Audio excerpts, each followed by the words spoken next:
Welcome to the Econ Dev Show. We explore the strategies, ideas, and insights that are driving economic development forward into the future.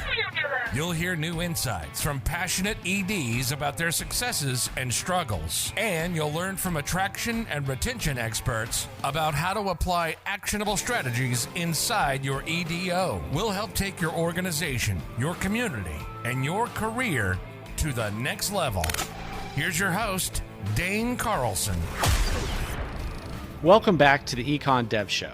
I'm very excited today to have as our guest the head of the U.S. Economic Development Administration, Alejandra Castillo. She is the United States Assistant Secretary of Commerce for Economic Development. Ms. Castillo, welcome to the show. I'm so excited to be with you today, as well as I want to thank you for creating this space where individuals can talk about economic development, such an important conversation, discussion that we must have, not just at the community level, but also at the national level. So thank you for the invitation. Well, and thank you for coming on. Having a national representative, I think, brings a whole unique perspective to the show. One of the first questions I'd like to ask you, and that I always ask our guests, is how they got into economic development. It seems that most economic developers I talk to sort of fell into the profession. They didn't, necessarily go to school for it. They didn't necessarily dream about it as a child. They just sort of fell into it, like I said. How did you end up in economic development? So I will tell you, I did dream about it as a child. I grew up in New York City in the 70s when the city was in its worst shape. My father was a business owner in the Bronx, and he would commute from Queens to the Bronx. And I saw the contrast. And I was always puzzled as a kid. One, recognizing both the formal economy of New York City and the informal economy of New York City. Sure. Also recognizing the disparities. Some communities had a lot of resources, others didn't. And always wondering, what are the forces that make all of this happen? And my journey has been a very circuitous journey. So it hasn't been a straight line to economic development. But I come to this position with a lot of lived experiences, right? I worked everything from drug control policy, drug interdiction, money laundering issues. I worked in areas of, Foreign Corrupt Practices Act. So I had kind of that a bent on the international side of things, Sure. with a flavor on legal. But then I also bring to this a sense of community, which, as you know, economic development is about communities. And not only did I work at the Commerce Department before, under the Obama administration, working with minority-owned companies, I also led the YWCA USA, which is the oldest women's organization. And having 204 associations all across the country gave you a bit of a finger on the pulse of how communities tick. But we should always recognize that the economic fabric, both from an infrastructure perspective as well as from a social perspective, are very intertwined, and they really determine how communities flourish or how communities die. So that is the passion that I bring to this position, especially at this moment in time. As you know, not only the pandemic, but we're seeing a transformation in terms of how communities are working in areas of technology and innovation. And I hope that you and I will talk about this, but the people factor, how are we preparing our workforce for the jobs of today, but more importantly, for the jobs of the future? So all of those elements is what makes economic development so exciting and interesting, is that it's never linear. And you must always take into account so many different variables if you really want to create an ecosystem that's going to flourish. So that's kind of my journey in a nutshell. And we'll talk a little bit about commerce as well, if you don't mind, later Sure. on. Of course. I just want to say it is interesting, this perspective that you bring. It's very similar, I think, to economic developers all over the country. They all recognize the collaborative community aspect involved in economic development, the fact that it's not a straight line, the fact that success doesn't come easy, Yeah, it's very interesting that you at the national level, I never would have imagined that you had exactly the same perspective as so many of our local economic developers. And if I may add, it's not just looking at it in isolation, one community plus another community plus Right. another community. At the national level, then we also have to think about how do all these communities weave together, right? When we talk about supply chain and building, manufacturing plants and um, luring investors into our communities to create those jobs and bring more economic vitality. We have to figure out how do we make sure that we're talking about regional economic development, right? Um, so that it doesn't become a zero-sum game where one Right. community gets a positive and then the neighboring community loses it. So it is a bit, it has another layer of both community level understanding, and then how does this all come together to ensure that our country continues to be strong in terms of its economic competitiveness. Absolutely. So let's talk about the Economic Development Administration. So for our listeners that aren't really familiar with it, only know of it as maybe you're in project announcements occasionally when you attend, or the Build Back Better grant, or something like that. What really is the EDA and what does it do? And what's its mission? Sure. So I'm going to take a step back and just remind folks that EDA is one of 13 different bureaus within the U.S. Department of Commerce. Okay. I'm just going to name a few because I want folks to understand both what commerce is as well as how does EDA fit in all of this. So the U.S. Department of Commerce is also the Census Bureau. And, we cite the Census Bureau when we talk about demographics, changing demographics, where our population's moving.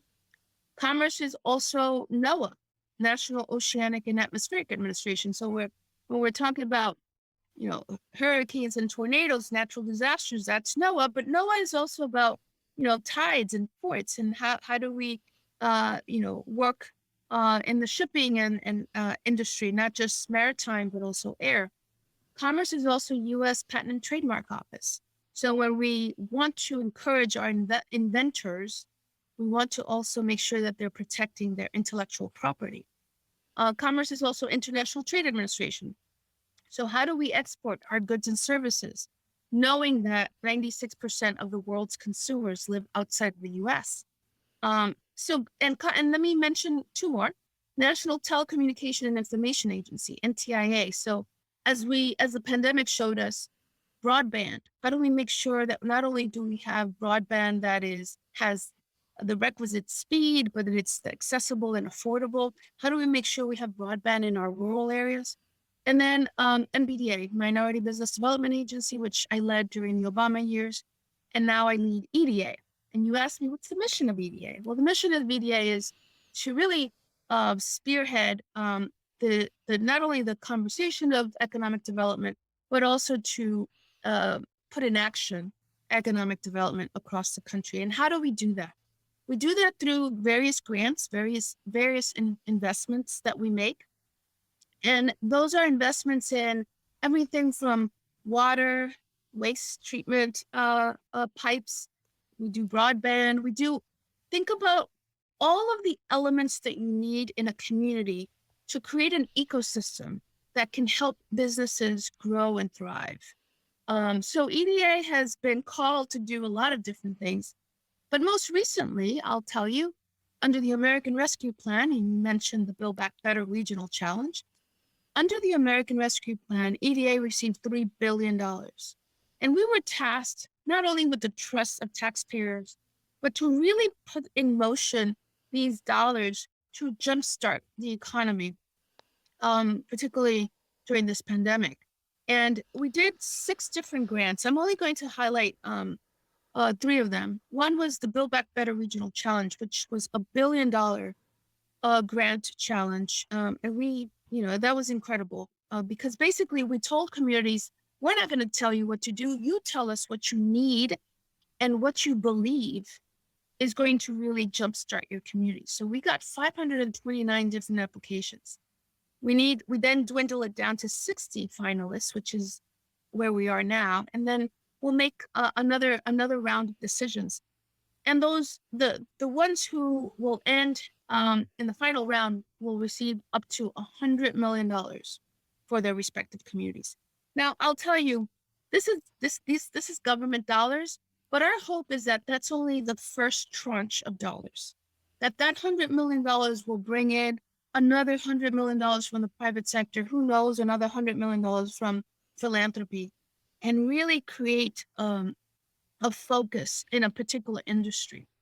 And then the other one is the Good Jobs Challenge. And again, you'll hear me talk about it, and I know you know this very well too. Workforce development. How do we solve the challenges of workforce development? How do we help programs not just have that the core of the workforce development program, but also wraparound services that will lead to a job? And then finally, I'll speak about the Indigenous Community Challenge, which we allocated $100 million to Indigenous communities across the country. And I will say one last one, the travel and tourism and outdoor activities. Because travel and tourism was so impacted by the pandemic, $750 million went to travel, tourism, and outdoor activities. So again, this is what the American Rescue Plan did, and it was very focused on really going deep into those areas of the economy that were very badly hit by the pandemic, and then give it that push so that communities can thrive. So forgive me for the long-winded answer, but it's just there's a lot to talk about. There is so much to talk about. And since you brought up the Build Back Better Regional Challenge, and I know so many communities applied for that, can you give us some examples of projects that sort of made it to the next cut? Sure. So not only did we share with the rest of the country all 529 applications, we wanted to have transparency. We also shared the 60 finalists of round one, and you can all take a look at the 60 finalists of round one on our website on eda.gov. Here's what I'll tell you. First of all, really extraordinary applications. And part of the secret sauce of these applications and the way this grant was designed was collaboration and partnership. So it was not just the university putting in a proposal and the local economic development council putting in a proposal. What we really embedded into the grant requirement was that all of these different entities had to work together in order to really strengthen the application. And that's exactly what we saw. We saw entities that in the past would have been at odds with each other. They came to the table and they said, look, there's a lot at stake here. Let's work together. So that's one positive. The second positive is that we saw truly regional economic development. We saw, we left the definition of regional to the applicant. So regional could have been, adjacent counties, could have been adjacent states or cities. However you wanted to describe that geographical space, we left that up to the applicants. And you really saw that even when you were in different states, that geographical area had so many complementary aspects to it that they recognized that those boundaries, those state or city boundaries were truly artificial, because economic development just, it's really place-based. And then the other thing that we saw was a lot of great new areas of opportunities, life sciences, aerospace and drones, looking at, areas of elements of resiliency, a lot of manufacturing, advanced manufacturing. So we saw ideas that were flourishing from different communities, not based on what the government was telling you to do, but based on what you understood your communities to have in terms of assets, ideas, infrastructure, talent, workforce. So that Build Back Better challenge unveiled not only that we need more of it, because 490 plus didn't make it to the first round. So it is very understood that we need more of that, but also that the ones that are moving forward are going to be truly remarkable for their economic development pursuits. Sure. It is interesting the way you allowed the communities to define their own regions, because so often economic development sort of stops at the city limits or the county line or the state border. And like you said, those are artificial. And do you feel like you maybe helped to incentivize this idea of creating this, place-based economic development sort of idea and pushing it forward so that we're not thinking about just who's right here, but we're also thinking about what's around us? Absolutely. And I think that now more than ever, as we think about issues of supply chain, we have to think about how does this all flow? I'm a visual learner, and I'm sure many of your listeners are too. But when you put it on the map and you start looking at the nodes of production and where are we making these investments, and you then start playing it out 5, 10, 15 years down the road, you also put, overlap, if you will, the infrastructure bill, which is massive. And you start to think about what is the future of industry? What are the areas and the products that we're going to be in demand? I think we're at the cusp of really being the architects of that next phase of economic growth for the U.S. because we're being so intentional with our investments. And we call them investments, even though, as I mentioned at the onset, we are the custodians of taxpayer dollars. But that trust is about how do we make those dollars have a 10x, a 20x growth, so that communities can really flourish. Is it a magic wand? Absolutely not. Will it happen tomorrow? Possibly not. But it is on its way. And I think EDA plays a critical role in bringing those stakeholders and really being the thought leaders of not only regional and cluster economic development, but putting it in action. Sure.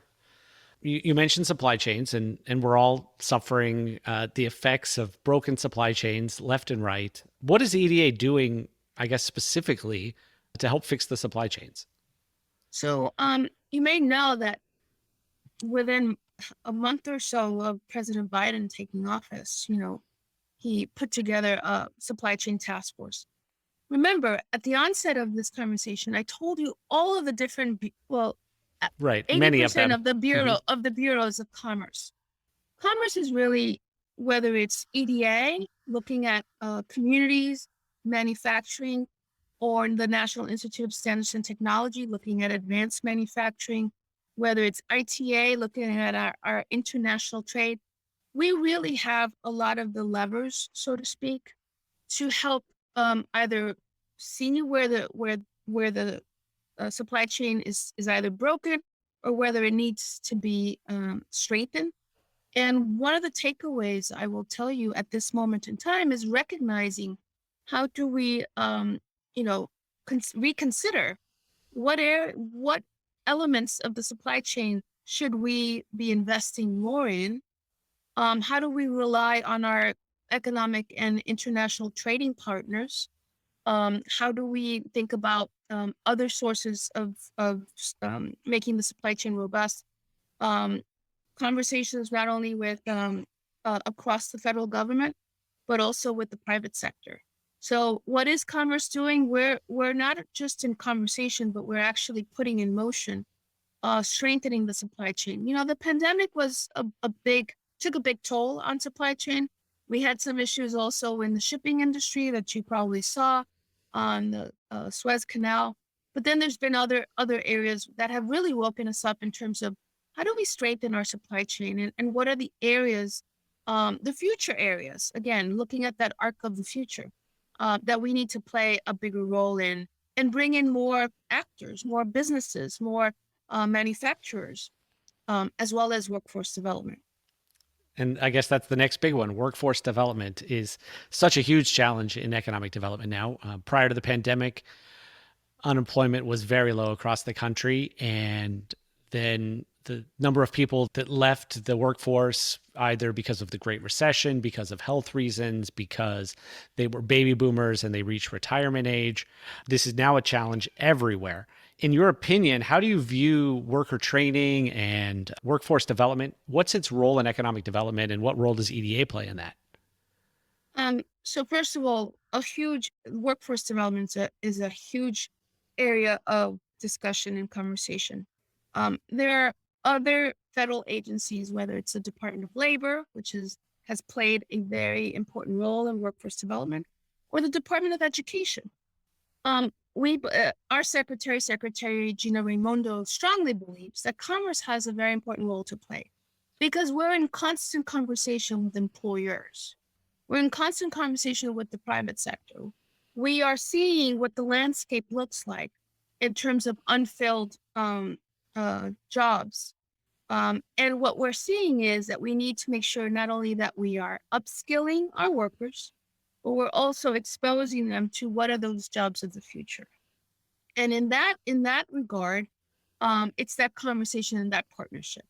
So let me go back to the American Rescue Plan. In the American Rescue Plan, we actually designed a workforce development grant. It was very unique in many ways, and I'll tell you how. First of all, we dedicated $500 million. So $500 million is dedicated to this grant. And it just closed a few weeks ago. We received 506 applications. But again, just like the Build Back Better, the secret sauce here was the partnership. So we called on community colleges, technical colleges, universities, employers, unions, to come to the table and work together and figure out in our region, what is the workforce need? The other element that we included into this grant, which is not usually included, were wraparound services. So if we want to get more women into the workforce, and we want to really train them and upskill them, then we need to be attentive that they may need childcare. If we want to include more people of color, we want to make sure that not only are they going through the process of the program, but that it's going to lead to a high-paying job. So the employer commitment to this grant was essential, and we're going through that review right now. But I'm giving you a perspective that while there are other programs out there, we really took a really hard look at what are the elements that are usually not included in a workforce development program.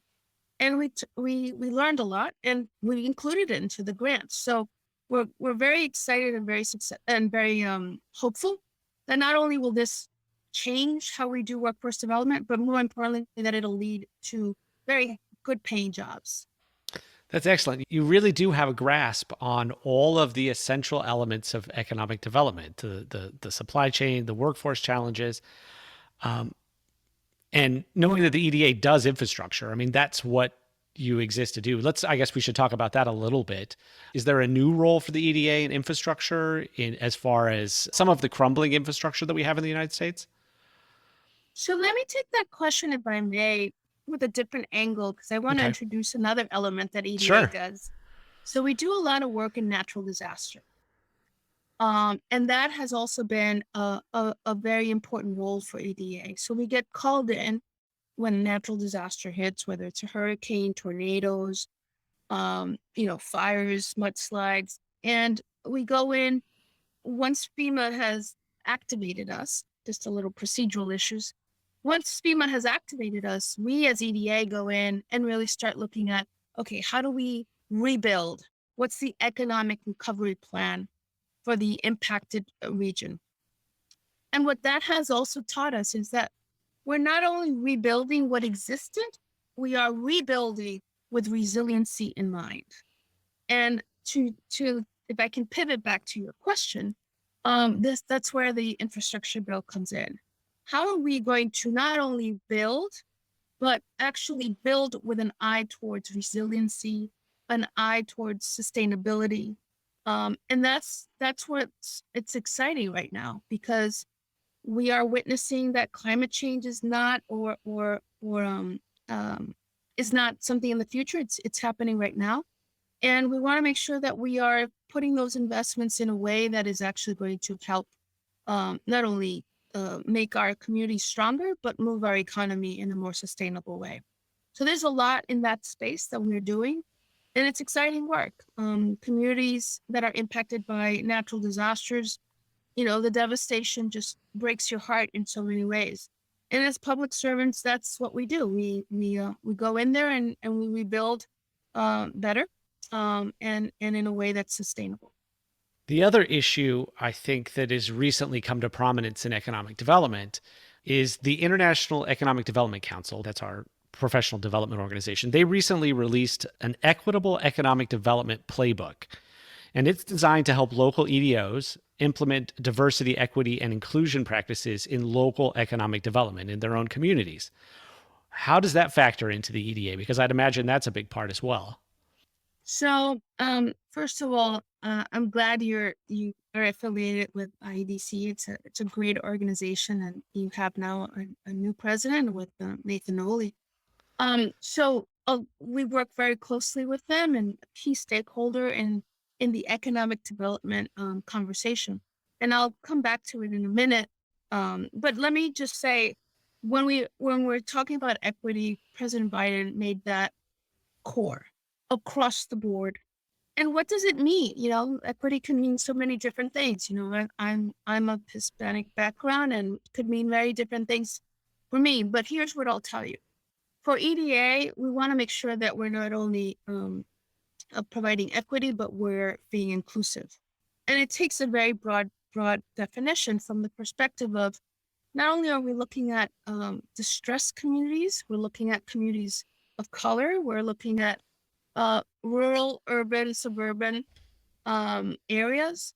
We want to make sure that as we think about our responsibility with the investments that we make, that we're making sure that the country is developing and growing in a more equitable way. So it's not just our coasts that are looking at growth, but that we are actually thinking about it in a much broader way.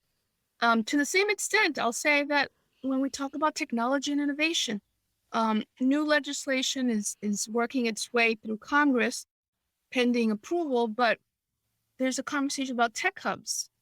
And how do we institute tech hubs so that we can democratize technology innovation? So it just doesn't live in Silicon Valley and Atlanta and New York, but that we can actually look at technology innovation in agriculture, technology innovation in aerospace in the middle of our country. So there's a lot of discussions about equity and applications about equity that is really driving how we're making these investments. And it's really to make sure that we provide opportunities for growth to communities all across the country. That's excellent. That's a perspective that I hadn't thought of, and thank you for bringing that to my mind, because I hadn't played that all out in my head, but that's excellent. We talked about this a little bit before, but collaboration is so important in economic development. It is all about working together. We see that at the local level, we work together as regions. We see that when we work with our states. Does your office operate the same way? Who do you collaborate with? So we collaborate with economic development districts all across the country, over 400 plus, as well as many of the associations and organizations, whether it's NATO or NACO or IEDC. I mean, I jokingly say kind of the alphabet soup of acronyms, but these are all associations that are representing individuals on the ground, right? The beauty of economic development is you have to have your ear very close to the ground. And you have to listen to what community, but you also have to have an opportunity to see and witness their assets. And I believe all communities have assets in one shape or another, whether it's human assets or natural assets or just an ability to come to bring all of the positive elements to the table. So we collaborate at the ground level with EDDs and so many different stakeholders. At the city level with mayors and state and city councils, at the state level with state legislators and governors, at the federal level with our members of Congress. And if I could, bring a little bit of context and a bit of Washington jargon, but bear with me. Sure. Because we're going right now through what's called a reauthorization. So Congress has to reauthorize EDA for it to exist and for it to have the ability to be authorized to do what our mission is. We haven't had that in 17 years. So a lot of our authorizing language dates back to 2004. These are antiquated tools and perspectives. So we want to bring it to the 2022 and be able to have those tools. But it is thanks to our stakeholders, to our partners, that we're driving this conversation on the Hill, to members of Congress, to kind of sound the alarm and tell them, why is this important? Why does it matter in their district? So that's the beauty of the collaboration. We're all in this together. And when we find impediments or roadblocks, we come together, because at the end of the day, what moves us is really making, creating transformational change in communities across the country. So that just gives you an example of the many stakeholders that we work with. And it's not a zero-sum game. You're working so hard to make sure that when one community benefits, all communities benefit because of that. And so that makes sense. It's what we said at the very beginning. Economic development doesn't have borders.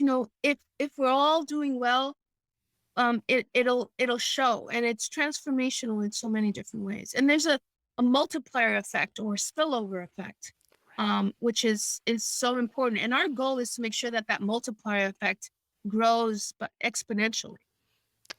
Yes, thank you for that. I guess finally, let's look at local communities.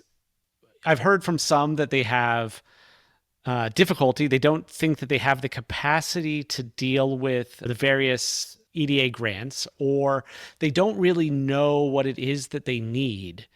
And what would your advice be, or what kind of assistance can you give them? It's a great question. And it's a question that ties back to our conversation on equity, right?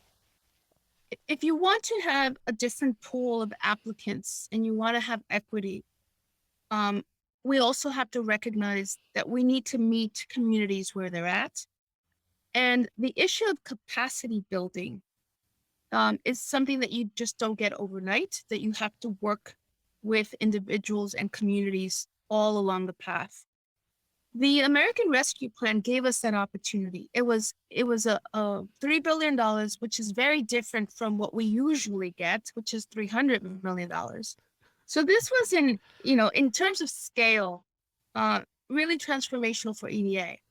But it also helped us to reach further than the usual applicants that we have, and the recognition that we have to work very closely with them. So in addition to all of that we do, we also provide technical assistance. So let me play it out a bit. If I were a new applicant trying to get an EDA grant, first of all, reach out to the regional offices. So in Texas, you would probably be working with George Ayala out of Austin, because we've divided up the country into 6 regional offices. So, if I'm an applicant in Texas and Galveston, I would be reaching out to George Ayala. Secondly is look at the different types of grants that we have. And then third is work with your EDDs, with your economic development districts, but also work with our staff to make sure that not only can you present a comprehensive plan, but that you also have buy-in.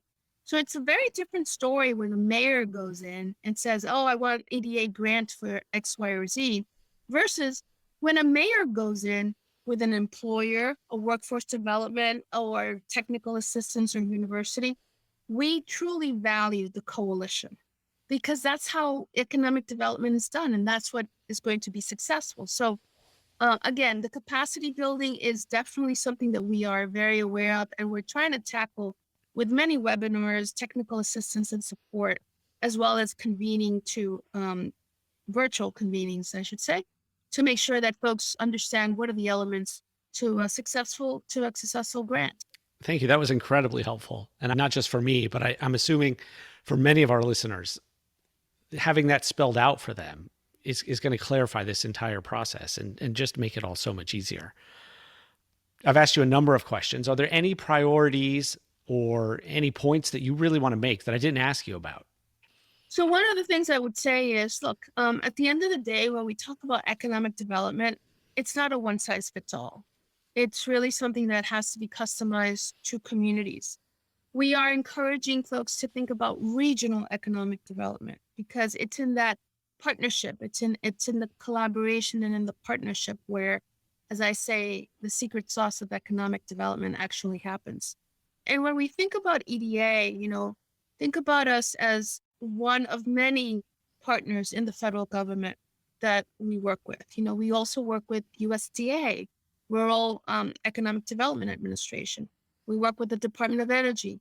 EDA does an excellent work, in my opinion, of economic development integration, being able to work with the different players. As I mentioned at the onset, one of our sister agencies at Commerce, NTIA, is going to deploy $48 billion in broadband. We need to make sure that we're working closely with NTIA so that those areas that are called, quote unquote, the last mile, no longer are the last mile, so that both broadband can actually, not only reach businesses and students and hospitals, but can actually be that catalytic element to economic development. So I would love to leave your listeners with the understanding that economic development is comprehensive. It has to be holistic. Everyone needs to be at the table. But to the extent that we can be the futurists of what's coming down the pike, being able to take a look at that and prepare for those opportunities, that's where the excitement really is.